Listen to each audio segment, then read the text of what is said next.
रामू एक गरीब किसान जीवन की कठिनाइयों से जूझता रहा। उसकी मेहनत और साहस ने उसे साहूकार के कर्ज से उबारा। बाढ़ के बाद उसने सब्जियों की खेती और जैविक खेती के प्रयोग शुरू किए। कृषि सलाह केंद्र से नई तकनीकें सीखकर उसने ट्रिपल क्रॉपिंग अपनाई। अब रामू प्रेरणा बन चुका है, जो युवाओं को खेती में सफल बनाने के लिए प्रशिक्षण दे रहा है। गरीब किसान की कहानी, रामू की जिंदगी का संघर्ष। भारत एक कृषि प्रधान देश है, जहां गांवों में बसे किसान हमारी अर्थव्यवस्था की रीढ़ हैं, लेकिन इन किसानों की हालत अक्सर बदहाल रहती है। यह कहानी एक ऐसे ही किसान रामू की है, जो उत्तर प्रदेश के एक छोटे से गांव धनपुरा में रहता था। बचपन की कठिनाइयां। रामू का जन्म एक बहुत ही गरीब किसान परिवार में हुआ। उसके पिता भी किसान थे, लेकिन उनके पास जमीन का बहुत छोटा टुकड़ा था, बस 1 बीघा। बारिश के भरोसे खेती होती थी और साल में एक ही फसल हो पाती थी। कभी कभी सूखा पड़ जाता तो कभी ओलावृष्टि से फसल बर्बाद हो जाती। पैसे की तंगी हमेशा बनी रहती। रामू को बचपन से ही खेतों में अपने पिता के साथ काम करना पड़ता था। स्कूल जाना तो जैसे एक सपना था। वो कभी कभी गांव के स्कूल में जाता, लेकिन किताबें, कॉपी और यूनिफॉर्म की कमी उसे पीछे खींच लाती थी। किशोरावस्था में बड़ी जिम्मेदारियां। जब रामू 14 साल का हुआ, उसके पिता बीमार पड़ गए।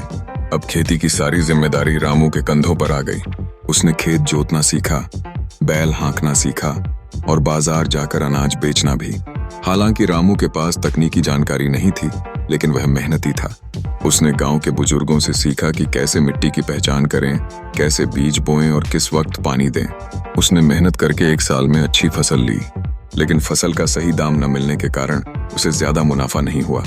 ऊपर से साहूकार का कर्ज भी चुकाना था। ब्याज दर बहुत ज्यादा थी।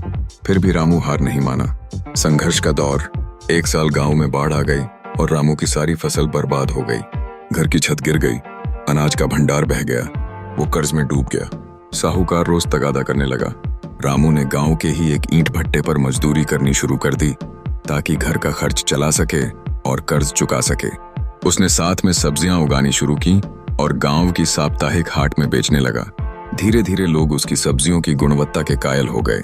रामू ने जैविक खेती के बारे में सुना और प्रयोग शुरू किया। उसे जब थोड़ी बहुत सफलता मिली तो वह और मेहनत करने लगा। नई राह की खोज। रामू के गांव में सरकार की तरफ से एक कृषि सलाह केंद्र खुला। वहां से उसने खेती के नए तरीके सीखे। उसने मोबाइल फोन पर YouTube से वीडियो देखना शुरू किया और दूसरी जगहों की खेती के तरीके अपनाने लगा। रामू ने पहली बार ट्रिपल क्रॉपिंग की, यानी साल में 3 फसलें। पहले गेहूं, फिर मूंग और फिर सरसों। इस बदलाव से उसकी आमदनी बढ़ने लगी। अब वह थोड़ा थोड़ा पैसा बचाने लगा। उसने अपने पुराने टूटे हुए घर को ठीक करवाया, माँ के लिए एक पंखा खरीदा और गांव के स्कूल में अपने छोटे भाई को पढ़ाना शुरू किया। सम्मान और आत्मनिर्भरता की ओर रामू की मेहनत रंग लाने लगी। कृषि विभाग ने उसकी खेती को मॉडल फार्म घोषित किया। कई गांवों के किसान उससे सलाह लेने आने लगे। रामू अब सिर्फ एक किसान नहीं रहा, वह प्रेरणा बन चुका था। सरकार की तरफ से उसे एक पुरस्कार मिला और एक पंपिंग सेट दिया गया, जिससे उसे सिंचाई में आसानी हुई। उसने अपने खेतों में टपक सिंचाई प्रणाली भी लगवाई, जिससे पानी की बचत होती थी। रामू की सोच। रामू मानता है कि किसान सिर्फ मिट्टी में काम करने वाला मजदूर नहीं है, बल्कि वह देश की आत्मा है। उसके अनुसार अगर किसान को सही जानकारी, संसाधन और समर्थन मिले तो वह चमत्कार कर सकता है। रामू ने अब गांव के नौजवानों के लिए एक छोटा सा प्रशिक्षण केंद्र खोल दिया है, जहां वह उन्हें खेती के आधुनिक तरीके सिखाता है। उसका सपना है कि कोई और किसान उसके जैसे गरीबी और बेबसी में न जिए। निष्कर्ष। रामू की कहानी हमें यह सिखाती है कि चाहे हालात कितने भी मुश्किल क्यों न हो, अगर मेहनत और आत्मविश्वास हो तो कोई भी व्यक्ति अपनी जिंदगी बदल सकता है। आज रामू न केवल खुद आत्मनिर्भर है, बल्कि दूसरों को भी आत्मनिर्भर बना रहा है। उसकी कहानी भारत के हर उस किसान की आवाज है, जो चुपचाप खेतों में पसीना बहाता है और पूरे देश का पेट भरता है। गरीब किसान की कहानी, रामू की जिंदगी का संघर्ष। भारत एक कृषि प्रधान देश है, जहां गांवों में बसे किसान हमारी अर्थव्यवस्था की रीढ़ हैं, लेकिन इन किसानों की हालत अक्सर बदहाल रहती है। यह कहानी एक ऐसे ही किसान रामू की है, जो उत्तर प्रदेश के एक छोटे से गांव धनपुरा में रहता था। बचपन की कठिनाइयां। रामू का जन्म एक बहुत ही गरीब किसान परिवार में हुआ। उसके पिता भी किसान थे, लेकिन उनके पास जमीन का बहुत छोटा टुकड़ा था, बस 1 बीघा। बारिश के भरोसे खेती होती थी और साल में एक ही फसल हो पाती थी। कभी कभी सूखा पड़ जाता तो कभी ओलावृष्टि से फसल बर्बाद हो जाती। पैसे की तंगी हमेशा बनी रहती। रामू को बचपन से ही खेतों में अपने पिता के साथ काम करना पड़ता था।